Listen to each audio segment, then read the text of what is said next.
Welcome to this week's edition of WMLT. I'm Taylor Shea. And I'm Marilee McAuliffe. Concord University is hoping to move into the future with an ambitious plan, despite a recent order from Governor Manchin to cut spending in executive branch offices by 3.4%, which could mean a cut of $12 million from the state higher education funds. The university remains optimistic. Rachel Lucas has more. A new and ambitious plan is ringing across campus. The 5-year strategic plan for Concord University includes renovations, remodels, and even real estate expansion. The plan calls for the university to capitalize on the school's academic reputation, maintain financial stability, and improve campus and community services. Renovation goals include everything from fixing leaky roofs to installation of air conditioning systems in the dorms. The university also wants to buy land in Athens for more office and dorm space. Marshall Campbell, the interim director of Human Resources, says finding those funds immediately could be a challenge. We're trying to accomplish more with less. Those of us in higher education are very aware of the fact that, the governor has asked for no tuition increases. He's asked for budget cuts. We were also expected, obviously, to have a vibrant program here. So when you put all those together, that can be difficult to accomplish, but we're just going to have to do it day by day. The addition of a sports-themed restaurant that may include a Friday night coffee house with the possibility of a club atmosphere and a DJ is also planned for the Athens campus. Concord University's Board of Governors unanimously passed the plan last week. But earlier this year, Governor Manchin proposed a tuition freeze for West Virginia colleges and universities. This could pose even more challenges for public institutions like Concord, especially as it tries to grow. While board member Lane Bailey called the plan very ambitious, University President Gregory Aloya says it's manageable. I think we're going to try to accomplish as many of those as possible. Some of them will never be accomplished, which is actually strategic commitments that we'll make each time through. Aloya noted that the greatest accomplishment of the strategic plan was incorporating input from students, faculty, and alumni. I think for me, the ability of this wonderful community called Concord University to come together with all the multiple constituents and have a conversation and a discourse to come up this document, to me, is the most exciting thing about it. The strategic plan will continue to be revised yearly according to funds available to the university. For WMLT, I'm Rachel Lucas in Athens. Richie Holiday was the first comedian of the semester to come to Subway Sides. After recently finishing a tour around the country, he is now visiting colleges and smaller venues. Angie Coons was there for the show. I want to go scuba diving with the dolphins. Yeah, I brought my scuba gear. Grandpa, those are oxygen tanks. Comedian Richie Holiday paid a visit to Concord last Monday night. It seemed that laughter was just what students needed to lift their spirits in the face of the recent harsh weather.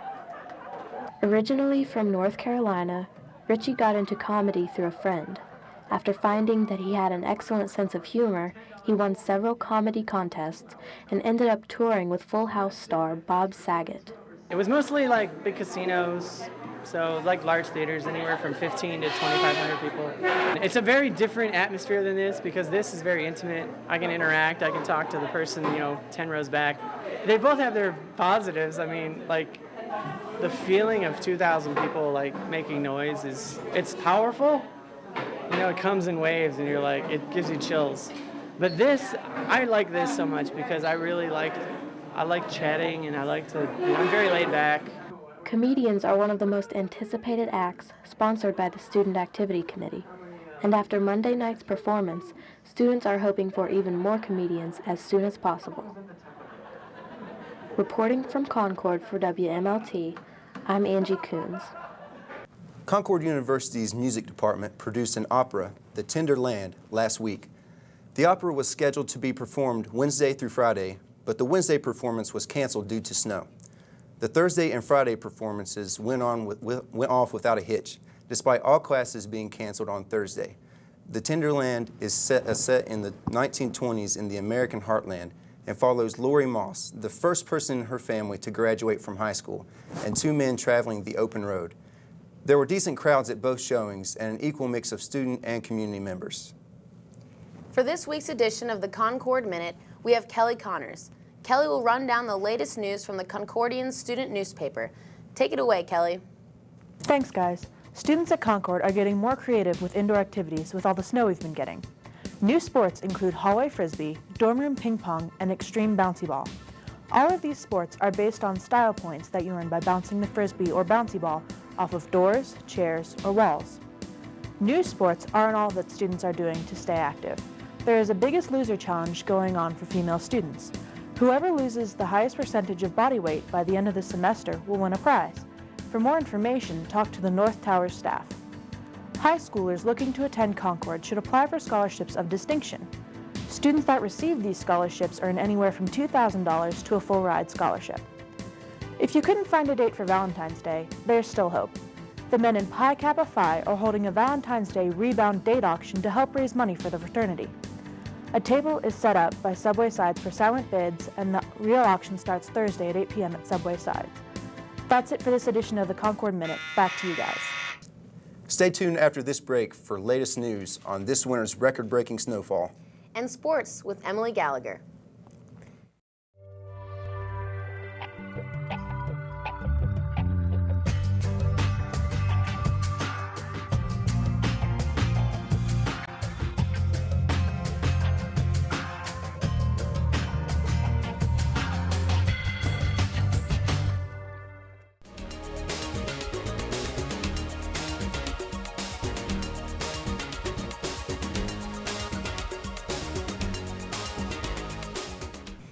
As West Virginians continue to dig themselves out after record-setting snowfalls, West Virginia Secretary of Transportation Paul Maddox, along with Division of Homeland Security and Emergency Management Director Jimmy Giannotto, are asking citizens not to shovel snow into the street or roadway, as well as reminding the traveling public about the hazards of leaving abandoned vehicles on the road.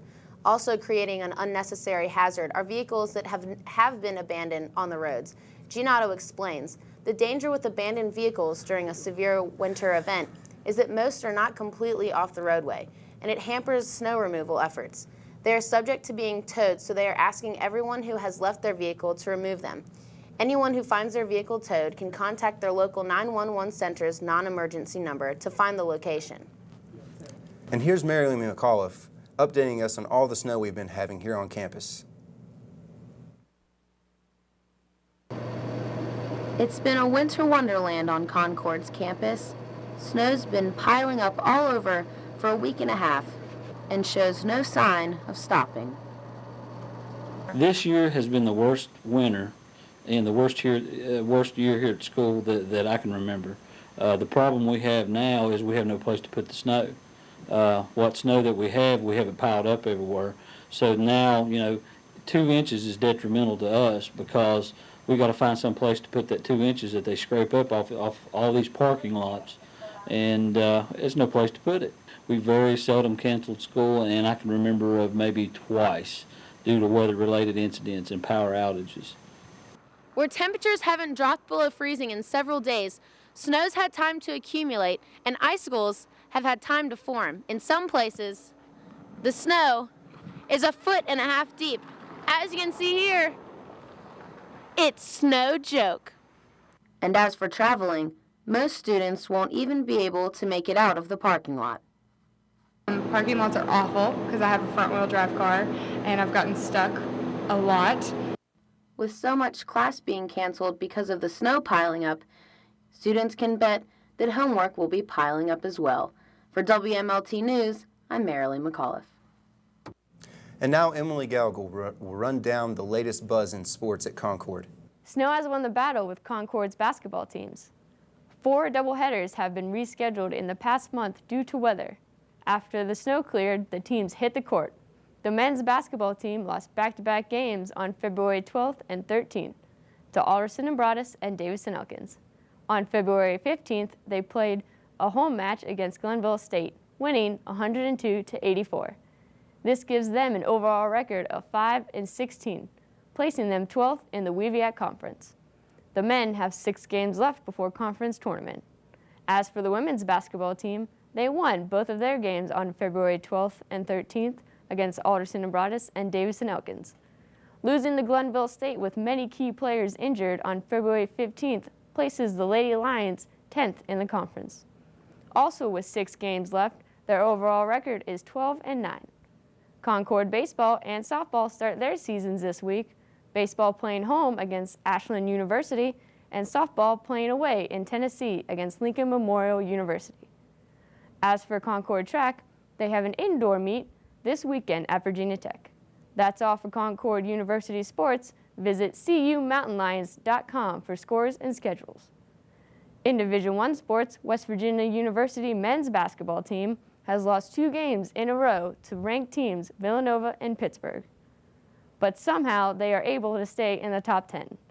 WVU's record is 19-5, and they are ranked 8th in the nation and 3rd in the Big East. The team has 6 games left before March Madness. That's all the sports. Back to you guys at the desk. And for this week's Take It or Leave It, we have Jamie Lee Reichert. Thanks, Marilee. Starting off in 2010, the first romantic movie of the year was Leap Year. Amy Adams plays Anna Brady, a woman who flies to Ireland to propose to her boyfriend because of a crazy tradition. On her journey, she stumbles across Declan, played by Matthew Goode. It was one of the better romantic comedies that I've seen because of Amy Adams. Her witty sense of humor counteracts with the romance she is trying to find, and the Irish accents helps it be 10 times better. Go see it and find out for yourself. Dwayne Johnson, also known as The Rock, does it again. Tooth Fairy is about Derek Thompson, played by Johnson, and how he discourages a young one's dreams. When he does this, he is sentenced to become a tooth fairy. At first, Derek struggles to finish the job, but as he slowly gets the hang of it, he begins to remember his old forgotten dreams. This is a family must-see movie. I would definitely recommend it to anyone. A movie we have all been waiting for is quickly coming up. First introduced as a book in 1903, then a movie in 1951, you would think that we've seen The Last of Alice, but Tim Burton disagrees. March 5th, Alice in Wonderland 3D comes out, with Johnny Depp playing the Mad Hatter, so I encourage everyone to go see it. That's all for Ticket or Leave It. Back to you all at the desk. Corey Brooks of Beckley, West Virginia is a nationally known and awarded Christian musician. In late January, he had some big news for his fans. John Meadows has more. At a press conference at Breckenridge Baptist Church in Bolt, West Virginia, it was announced by Corey Brooks on a cold January afternoon that there were going to be some additions to his ministry. We announced the addition of Matt Kelly and Craig Smith as the Corey Brooks Band. And even though this church might seem small, they still had the capabilities of making this announcement to a worldwide audience. Never, as our ministry, tried a live broadcast. As we go along and we do this a little more often, the technology will increase and we'll be able to find better ways to do this and everything like that. But it was definitely stressful. But before the big announcement, there were some lifetime decisions that had to be made. It was like one major leap of faith because, you know, I'm over halfway done with engineering school. It's not about the money, you know, it's not about that. You know, if God leads you into ministry, you know, you should take it. And that's what he did. And it's scary. It's very scary. But, you know, we're just going to see where God leads. And I know he's got control. For more information on the Corey Brooks Band and Corey Brooks Ministry, please visit CoreyBrooksMinistry.com. I really don't know what to expect. It's just life-changing. For WMLT, I'm John Meadows. That will do it for this week's edition of WMLT. For Marion McAuliffe and the rest of the WMLT crew, I'm Taylor Shea. Thanks for watching, and we'll see you next week.